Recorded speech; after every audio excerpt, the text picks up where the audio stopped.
Before we get started, let me just say this. I might be about to really trigger some people, so if you feel like you want to get real disrespectful, go ahead and scroll now because I would really dislike if you were in the comments arguing with yourself. Only time people feel they need to argue is when they feel they need to prove themselves. I'm not doing that for anybody. Well, that is, of course, outside of what I'm about to show y'all right now. So before I get y'all the facts, let me make some things make sense to y'all through symbolism. Y'all know how in the music industry there's some rap beefs going on. Particularly everybody teaming up against Drake, right? Drake is also associated with Draco. Draco being draconian. Draconian being a reptilian. Okay, so now keep that in mind. Now think about the dragon that was on the Empire State Building not too long ago.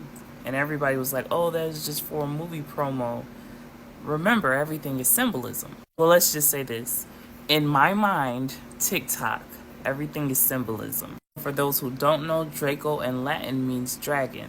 If you've seen any of my previous videos talking about the sun being God, then you are familiar with the concept of the feathered serpent. The feathered serpent is the creator of the monotheistic system, the Atlanteans, Sumerians, and Lemurian, aka the copper-colored people, aka black people, so-called black people. Just hold on, I told y'all I'm gonna make it make sense. Now you have a brotherhood of the Dracos, aka the dragons, and the feathered serpents. In mythology, the serpent represents many different things, but the serpent also represents the copper color race. They're also referred to as the Naga serpents. You may have heard the Naga people. This is how the derogatory term for black people came about. They changed it from Naga to y'all know the rest. Okay, so with all that being said, with us knowing who wrote the Bible, does it now make sense as to why the serpent was depicted as evil? The serpent represents immortality, aka black don't crack. That's why you always hear that term. Way back in the day, the Anunnaki gods used to walk amongst the ones depicted as the serpents. They began merging DNA. Let me say this. Copper colored people have DEA, deoxyetheric acid. All other races have DNA, deoxyribonucleic acid. These molecules in our cells contain genetic information about us. This is where blood types come into play because the Rh negative blood is said to be reptilian blood. Anunnaki gods started interbreeding with the copper color race, aka the feathered serpent people.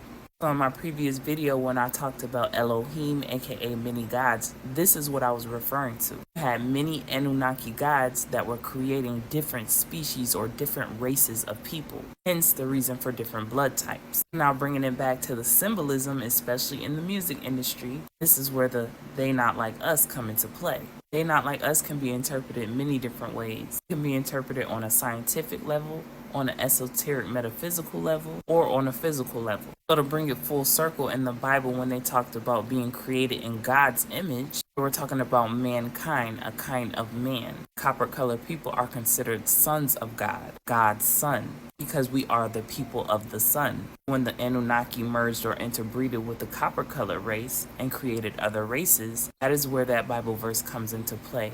You were created in our image, which means that you have us within you. So to answer everybody's question who's been DMing me and also putting it in my comments, did every race start off as black? No. Does every race have black within them? Yes. So-called black. Yes, because of eugenics. Now that we have all this cleared up, I'm going to go ahead and play a clip by B-Dell, who I love listening to.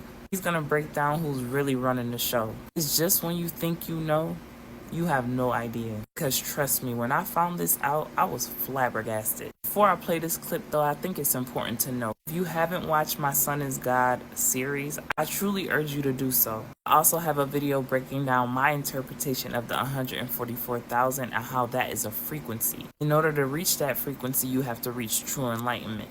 True enlightenment is the understanding that everything is you and you are everything. It means you are not separate from anything or anyone. Which also means that whatever I just told you about who was created by who, at the end of the day does not matter. For anyone who thinks that it does, that is root chakra energy. I used to be just like that. I think the sooner that people realize that identifying people by their skin color is something that is brand new. That is Western civilization behavior. And it was brought about to keep people divided, so that the entities in the next clip that I'm about to show you can continue pushing forth their agenda. It's just important to give y'all the facts. It's important to know where we come from, to know where we're going. Now let's get into this clip. Today we're going to be breaking down the complexities of the esoteric infrastructure of the black nobility, who are black faces who hide behind a perception of the European power structure in the matrix system through eugenics programs, economic disenfranchisement, dehumanization, and Eurocentric theology that takes you away from your sovereign capacity as an indigenous person in the geographical landmass of America. So as I told you before, the unseen hand is the hidden hand, and the hidden hand is the black hand, and the black hand is the black nobility, right? So all throughout ancient history, all they did was a bait and switch. They did a bait and switch and gave you the false perception of Europeans being in power when really it's the black nobility who are black faces, right? So right here, you're looking at Charles V was actually a swarthy man, right? So all they did was a reverse of frequency, right? Inverted knowledge. In analogy and microbiology, you would know that you get the recessive from the dominant. You don't get the dominant from the recessive. So that you have to understand that they got their concepts of and ideologies of white supremacy from black people who was already on the planet way before them, because they wasn't created until 4086 BC, right? So now we're going to get into some theological context, because all this is basically prophetic, right? Now, when you go to the L's Holy Injil, which is basically a transliteration of the book of Revelation, and you go to Revelation 17:17, right?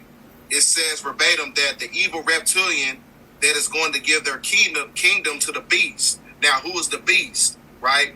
The beast is basically the personification of the Canaanite bloodline who was cursed with leprosy. And these are also connected to the Pflugerod bloodline, who have 6 ethergenetical properties that has the same DNA sequence as animals, right? So that's why I said, like, the beast is basically a personification of the cursed bloodline. The evil reptilian is the personification of the black nobility who are connected to the jealous god Enlil, right? The 200 fallen angels.